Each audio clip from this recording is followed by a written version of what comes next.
great, isn't it, to see pop superstars still packing them in on a nightly basis around the world. There's none bigger, really, is there? When you think about it, about pop superstars with a huge back catalogue of songs that we all know and love, well, really, is there any bigger than none other than Barry Manilow? Still packing them in, as I say, still incredible music that he's making at 70 plus years. But it's always fascinating to know that even though they've had worldwide success and enjoyed all sorts of riches and accolades and all sorts of things, they still seemingly are on the warpath with other pop icons. As ever, let me explain. Hi, good morning, Neil Sean here in the very heart of London. This particular story centres upon two pop icons that I was lucky enough to meet, George Michael and, of course, the brilliant Barry Manilow. Barry, of course, has enjoyed such success, starting in the middle 70s, really. Who could forget Mandy? Could it be Magic? New York City Rhythm? You just know all the songs, don't you? Perhaps his most famous, of course, Copacabana, was turned into a major Western musical over here in the 90s to great success. But I didn't know if you knew this particular story because, again, when you look at pop stars and pop songs, you just think they're created. And of course, it's just one of those things where you think, yeah, I really enjoy that song. Now, they often say in the world of pop music, where there's a hit, there's a writ. That's true, apparently. And if you listen to certain songs, there's always similarities, aren't there?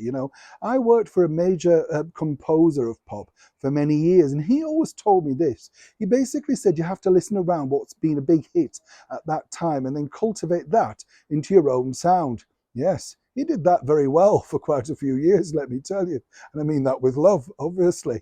But it was this particular song that set a war of words and legalities against Barry Manilow and George Michael, because according to Barry's camp, Barry apparently thought that George Michael's Last Christmas sounded very similar to Barry's 1978 hit Can't Smile Without You, the chord structure, the build, all of that sort of thing. Now, I'd never thought about this until I decided to listen to both of the songs, and I must be deaf because I can't pick it up at all. I just think they're both great songs, both individual talents, and when you think about it, songs that if you put them on or hear them on the radio, they simply cheer you up, no matter what time of year, don't you? You just kind of like them, But according to a very good source, this particular legal battle went on for many years, much to the bemusement of the late and supremely talented George Michael. He never mentioned it to me, so it's a strange thing, really. We talked about music quite a bit. What I quite like about Barry Manilow is the fact that, clearly, like and rightly so, he, is very protective of his own work.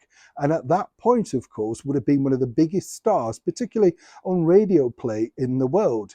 So I'll throw it over to you. If you get the opportunity and you think about it, Can't Smile Without You versus Last Christmas, is there truly a battle for legal grounds, or was it simply just divas at the keyboard?